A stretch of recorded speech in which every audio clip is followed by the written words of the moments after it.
Hi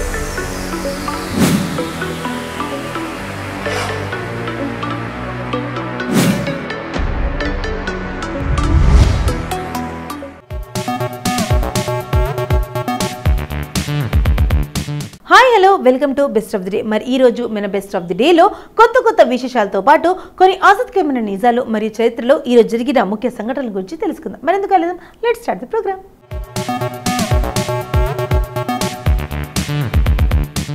ముందుగా ప్రపంచ పర్యావరణ దినోత్సవం గురించి చెప్పుకుందాం. ధరణి మాత భగభగ మడిపోతుంది.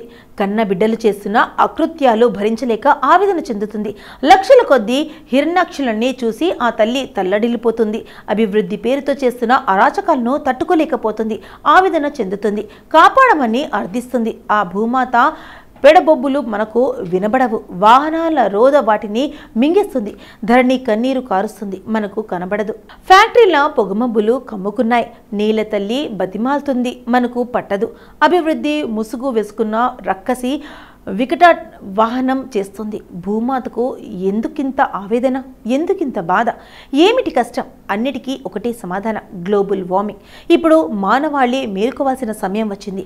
ఉపేక్షిస్తే ఆ తల్లి మహోగ్ర రూపం దాలుస్తుంది. అప్పుడంతా ప్రళయమే. ఆ విలయాట హసంలో మాడ మసవాల్సిందే. మన కాళ్ళ కింద 1000 టన్నుల న్యూక్లియర్ బాంబులున్నాయి.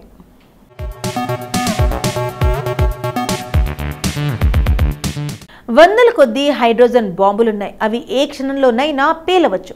అదే జరిగితే భూమి దున్న సమస్త జంతు జాలం, చెట్టు చేమలు నాశనమవుతాయి. భూమి ఓ మరుభూమిగా మారిపోతుంది. నివాస యోగ్యంగా లేని గ్రహంగా మిగిలిపోతుంది. సూర్య కుటుంబంలోని మిగతా గ్రహాల్లో మారిపోతుంది. ఇది మండిపోతున్న ధరణి భవిష్యత్ వాణి. మనం చేసే తప్పిదాలకు ప్రకృతి అప్పుడప్పుడు తన ఉగ్రరూపాన్ని చూపిస్తున్నా అదిచే ప్రమాద సంకేతాలను గుర్తు చేయలేకపోతున్నా. అసలు భూమాతను పరిరక్షించుకోవాలి, పర్యావరణాన్ని కాపాడుకోవాలన్న ఆలోచన ఇప్పుడొచ్చిందేమీ కాదు. అర్ధ శబ్దం కిందటే ఐక్యరాజ్య సమితి పర్యావరణ పరిరక్షణ కోసం నడు బిగించింది. సమితి జనరల్ అసెంబ్లీ జూన్ 5, 1972 పర్యావరణ దినోత్సవాన్ని ఏర్పాటు చేసింది. ప్రతి ఏడాది ఇదే రోజున ఏదైనా ఒక నగరంలో అంతర్జాతీయ సమావేశం నిర్వహించాలని నిర్ణయించింది. 1972 సంవత్సరం జూన్ 5న స్వీడన్లో జరిగిన అంతర్జాతీయ పర్యావరణ సదస్సు వార్షికోత్సవాన్ని ప్రపంచ పర్యావరణ దినోత్సవంగా పాటిస్తున్నారు.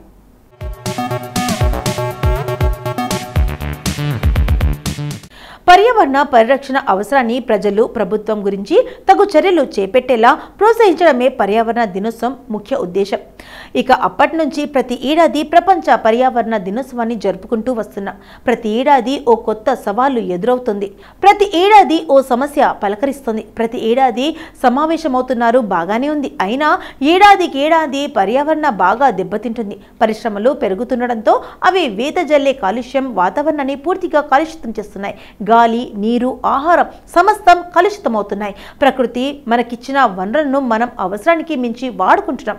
ఇప్పుడు ఫలితాన్ని అనుభవిస్తున్నాం. కార్బన్ మోనాక్సైడ్, కార్బన్ డయాక్సైడ్ లాంటి విషపూరిత వాయువులు వాతావరణంలో ఎక్కువ కావడంతో క్రమంగా భూమి వేడెక్కుతుంది. అడవులు, జల వనరులు తగ్గిపోతున్నాయి.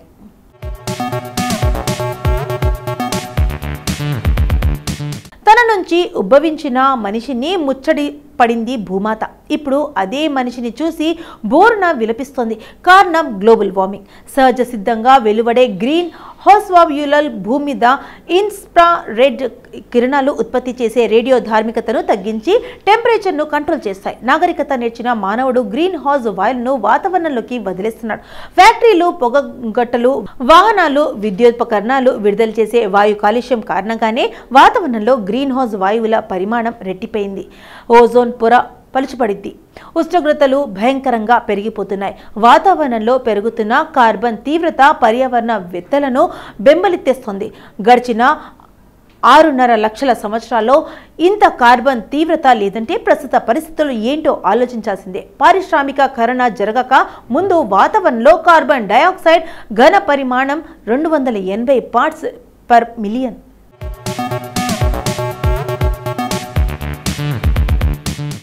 అధిక్రమేణా పెరుగుతూ వస్తుంది. ఇదే లెవెల్లో పెరిగితే ఈ శతాబ్దానికి గరిష్టంగా 1260కి చేరిన ఆశ్చర్యం లేదంటున్నారు సైంటిస్టులు. ఇక్కడ మనం గమనించాల్సిన విషయం ఏంటంటే మానవాళి తట్టుకోగల అత్యధిక కార్బన్ పరిమాణం 550 పార్ట్స్ పర్ మిలియన్ మాత్రమే.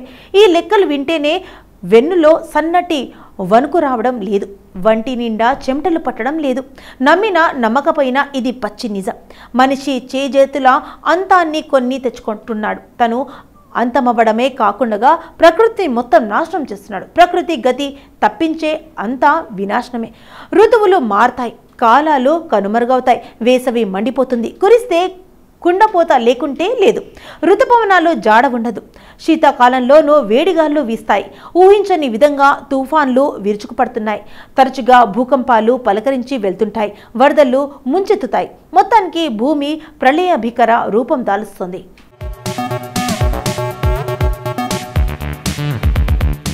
ఇప్పటి వరకు ప్రపంచ పర్యావరణ దినోత్సవం గురించి మనకు తెలియని కొన్ని ఆసక్తికరమైన నిజాలు తెలుసుకున్నాం కదా. మరి జూన్ 5న ఒక్కసారి చరిత్రలోకి వెళ్ళి చూస్తే ఎంతో మంది ప్రముఖుల జన్మాలు జరిగాయి. మరి ఒక్కసారి చరిత్రలో పుట్టలోకి వెళ్ళి నేడు జన్మించిన ప్రముఖులు ఎవరు తెలుసుకుందాం రండి.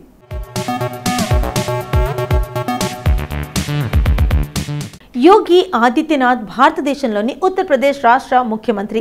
అతను భారతీయ జనతా పార్టీకి చెందిన రాజకీయ నాయకుడు. భారతీయ జనతా పార్టీ నుండి ఉత్తరప్రదేశ్ గోరఖ్పూర్ నియోజకవర్గం నుంచి ఎన్నికైనారు. యోగి ఆదిత్యనాథ్ ఒక భారతీయ హిందూ సన్యాసి, రాజకీయ నాయకుడు. అతను 2017 మార్చి 19 నుండి ఉత్తరప్రదేశ్ ముఖ్యమంత్రిగా పనిచేస్తున్న భారతీయ జనతా పార్టీకి చెందిన రాజకీయ నాయకుడు. ఉత్తరప్రదేశ్ ముఖ్యమంత్రిగా అధికారంలో 2024 నాటికి 7 సంవత్సరాలుగా అధికారంలో ఉన్నారు.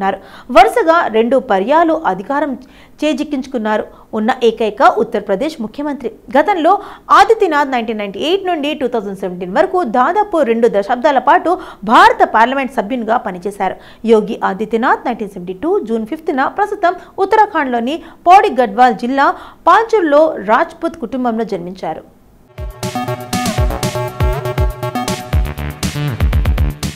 నటి రంభ గురించి ప్రత్యేకంగా పరిచయం అక్కర్లేదు. ఆమె టాలీవుడ్తో పాటు బాలీవుడ్, తమిళ్ సినిమా మరియు శాండల్వుడ్లో నటించింది. విజయవాడలో పుట్టిన రంభ అసలు పేరు విజయలక్ష్మి. రంభ ఈ రోజు తన 48వ పుట్టినరోజు జరుపుకుంటున్నారు. సినిమాల్లో అవకాశాలు లేకపోవడంతో 2010లో మలేషియాకు చెందిన పారిశ్రామికవేత్త ఇంద్రకుమార్ను రంభ వివాహం చేసుకుంది. వీరికి 2 కుమార్తెలు, 1 కుమారుడు ఉన్నారు. రంభ 8 ప్రాంతీయ భాషల్లో 100కి పైగా సినిమాల్లో నటించింది. రంభ ప్రధానంగా తెలుగు, తమిళం, మలయాళం, కన్నడ, హిందీతో పాటు కొన్ని బెంగాలీ, భోజ్పురి సినిమాల్లో కూడా నటించింది. దేశవ్యాప్తంగా అభిమానులను సంపాదించుకుంది. 1992లో మలయాళ చిత్రం సర్గంతో ప్రారంభించిన విజయలక్ష్మి తెలుగులో అక్కడికి అక్కడక్కడ చిత్రంలో రంభ పాత్ర ద్వారా దృష్టికి వచ్చింది. ఆ తర్వాత ఆమెకు ఆ పేరు పెట్టారు. రంభ సినిమాలోనే కాకుండా బుల్లితెరపై కూడా నటిస్తుంది. అనేక కార్యక్రమాలకు న్యాయ నిర్ణేతగా వ్యవహరించారు. వారిలో మహిళా వయం #1, ABCDతో సహా అనేక ప్రదర్శనలకు న్యాయ నిర్ణేతగా ఉన్నారు.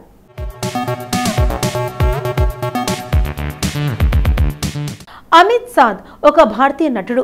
అతను అనేక సినిమాలు, టెలివిజన్ నిర్మాణాలలో తన నటనకు ప్రసిద్ధి చెందాడు. కే పోచే, సుల్తాన్, గోల్డ్ వంటి చిత్రాలలో తన నటనకు అతను బాగా ప్రసిద్ధి చెందాడు. ఇటీవలి సంవత్సరాల్లో అతను వెబ్ సిరీస్లలో తన పాత్రలకు ప్రసిద్ధి చెందాడు. అమెజాన్ ప్రైమ్ వీడియోలో స్ట్రీమింగ్ అయ్యే బ్రీత్ యొక్క 3 సీజన్లలో అతను ఇన్స్పెక్టర్ కబీర్ సావంత్ పాత్ర పోషించాడు. అతను డ్రామా సిరీస్లో ఉత్తమ సహాయ నటుడిగా ఫిల్మ్ఫేర్ OTT అవార్డును గెలుచుకున్నాడు. సాద్ 1979 జూన్ 5న ఢిల్లీలో జన్మించారు. అతను తన నటన జీవితాన్ని క్యూన్ హోతా హై ప్యార్ అనే టీనేజ్ డ్రామాతో ప్రారంభించాడు. తర్వాత నచ్ బలియే సీజన్ 1, బిగ్ బాస్ సీజన్ 1 అనే రియాలిటీ షోలలో కనిపించాడు. సోనీ ఎంటర్టైన్మెంట్స్ టెలివిజన్లో ప్రసారమైన శోభనా దేశాయ్ యొక్క సోప్ ఒపేరా దుర్గేష్ నందినిలో క్షితిజ్ పాత్రను పోషించాడు.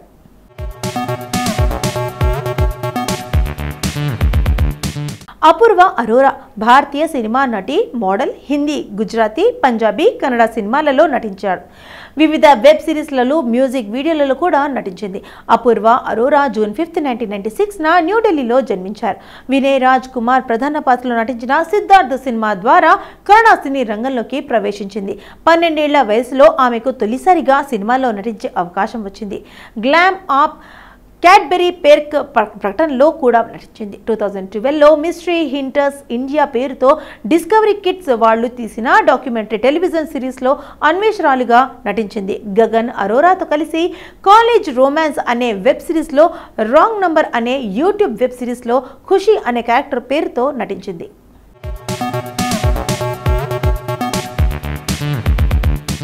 ముఖేష్ భట్ మహారాష్ట్రలోని ముంబైలో 1952 జూన్ 5న ముంబైలో జన్మించాడు. ముఖేష్ భట్ తల్లిదండ్రులు నానాభాయ్ భట్, హేమలత భట్. హిందీ చిత్ర దర్శకుడు, నిర్మాత. అతని తండ్రి గుజరాతీ బ్రాహ్మణుడు, తల్లి ముస్లిం. ముఖేష్ భట్ నీలిమా భట్ను వివాహం చేసుకున్నాడు. వీరికి వికేష్ భట్ అనే కుమారుడు, సాక్షి భట్ అనే కుమార్తె ఉన్నారు. ముఖేష్ భట్ సినిమా ప్రపంచంలో ప్రఖ్యాత పేరు. 64 ఏళ్ల సెలబ్రిటీ, బాలీవుడ్లో ప్రముఖ నిర్మాతల్లో ఒకరు. అతను దర్శకుడు మహేష్ భట్ తమ్ముడు. అతను తన బ్యానర్ విశేష్ ఫిల్మ్స్ అనేక చిత్రాలను నిర్మించాడు. 1952లో ముంబైలో జన్మించిన ముఖేష్ మొట్టమొదటిగా 1990లో తన చిత్రాన్ని నిర్మించారు.